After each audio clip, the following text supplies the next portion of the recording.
বান্দরবন মানে পাহাড় পর্বত নদী নালা খাল বিল ঝর্ণা ধারা জঙ্গল নিয়ে ঘেরা এই বান্দরবন। আজকে আছি সেই বান্দরবনের একটি ঝর্ণাতে, থানকুনি ঝর্ণা।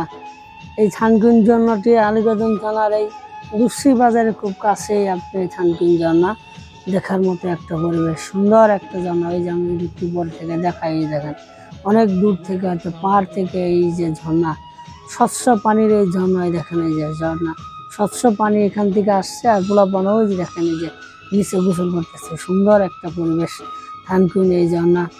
আপনারা যদি এই থানকুনি এই ঝর্ণাতে আসেন, সুন্দর পানিতে গোসল করতে পারবেন এবং পাশেই ঝুমঘর রয়েছে, ঝুমঘরে থাকার একটা পরিবেশ রয়েছে, ঝুমঘরে থাকতেও পারবেন এবং বাঁশ দিয়ে একটা রিসোর্ট তৈরি করা হয়েছে এখানে পাশে, সুন্দর একটা পরিবেশ এবং এখানে থাকার একটা পরিবেশ রয়েছে।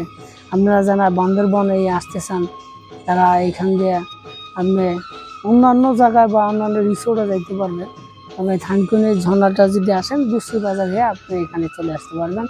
আসতে সর্বোচ্চ কত এক থেকে 1.5 ঘন্টা, সর্বোচ্চ 2 ঘন্টার একটা ট্রেকিং করলে আপনি দুসরি বাজার থেকে থানকুনি ঝর্ণা আসতে পারবেন।